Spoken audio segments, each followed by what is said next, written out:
game. Barbara's got a nose in front there, 2 points ahead. And this time Brian's going to turn to the numbers board and now Carol, and see what you can offer. 2 large and 4 small, please, Carol. OK, thank you. Right, we have then 6 and 9, 7 and 5, 125, with a target for you both of 289. And here's a clock.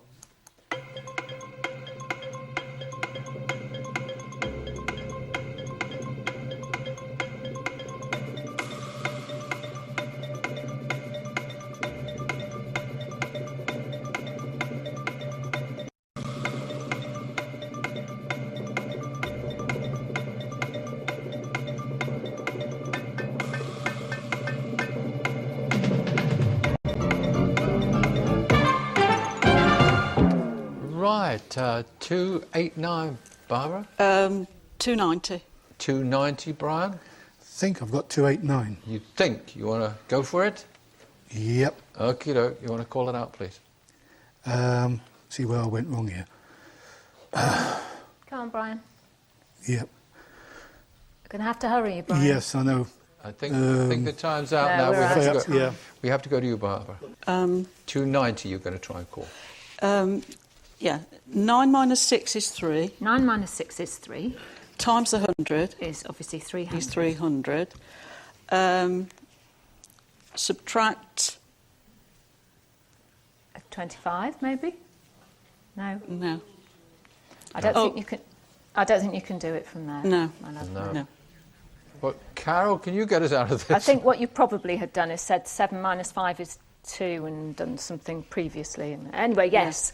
It's not easy, actually, this one. 725s are 175. Add on the 100, that's 275. And then effectively add on 14, add on the 9 plus the 5, and that gets you up to 289. But not an easy one.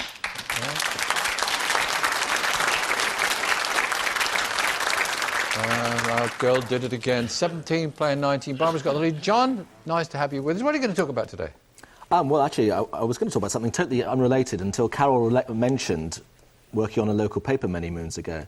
Because, you know, a lot of people, when they went into this industry in days gone by, used to start in local papers and work their way up. It's not so fashionable these days.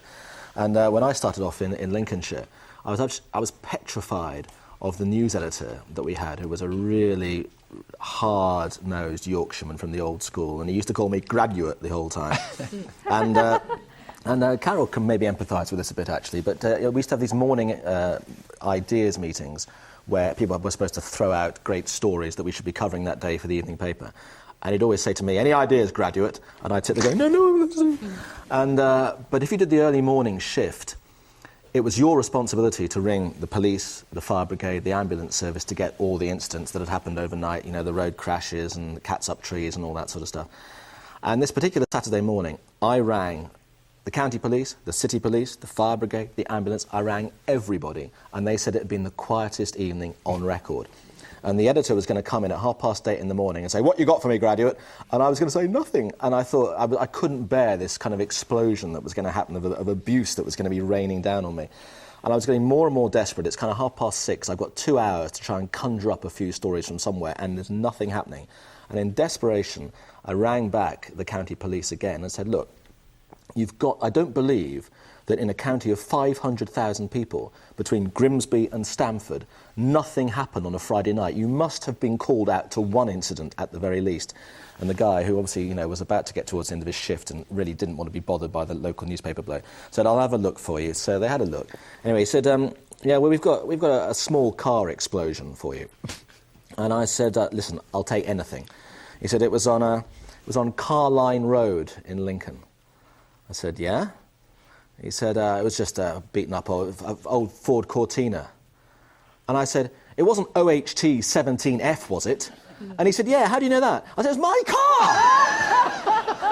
And that was the end of my first car, which the rusted petrol tank had just, in the middle of the night, had just gone up. So anyway, so when the editor came in, and he said, "You got anything for me, lad?" And I said, "Well, actually, my car exploded." He went, "Good." So I made the front page of the paper that night. Wonderful. Lovely stories, John. Very, very nice. Okay, we're going to a tea time teaser here, and the word on the card is claim sus. That's C-L-A-I-M-S-U-S, claim sus. And the clue, there's Joseph and Oliver in this family. There's Joseph and Oliver in this family.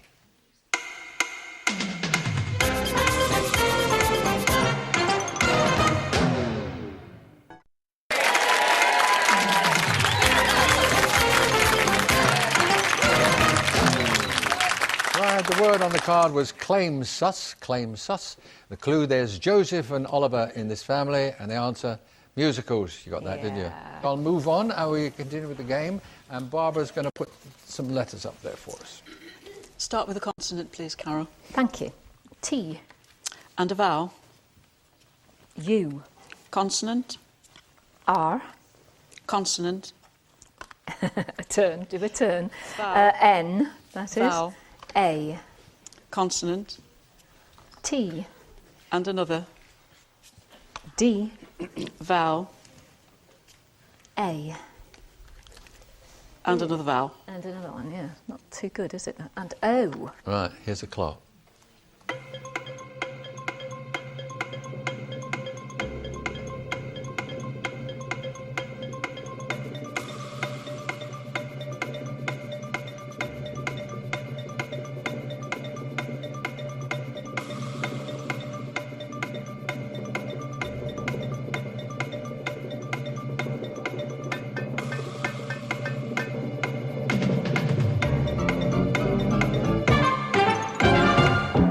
Frustrating set, that lot there. What have you got, Barbara? I've got a 6. You've got a 6, Brian. 6. 6, Brian, you go first. Truant. Truant, and the teacher.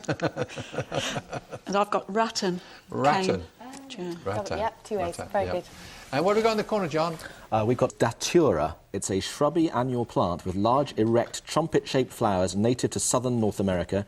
They contain toxic or narcotic alkaloids and are used as hallucinogenics by some American Indian peoples. That's what's in my window box. Right, 25-23, Barbara with the lead, Brian with letters on the board. Consonant, please, Carol. T. Consonant. F. Vowel. E. Vowel. A. Vowel. I. Consonant. N. Consonant. D. A vowel.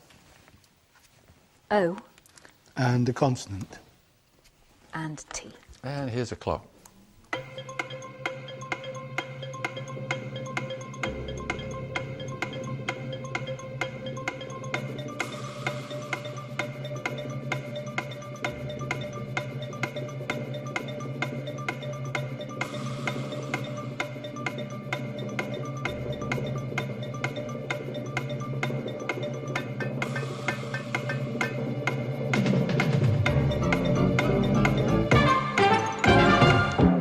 How we go there, Brian? 7. 7 for you, and Barbara? 7 also. 7, right. Ladies first there. Fainted. Fainted is okay, and Brian looks like he's got the same. Check that, John. Fainted. Fainted. Fainted. Yep. Right, what have we got in the corner, John? Well, we've got Defiant as an alternative 7, and we also have an 8, which is Antidote. Antidote is excellent.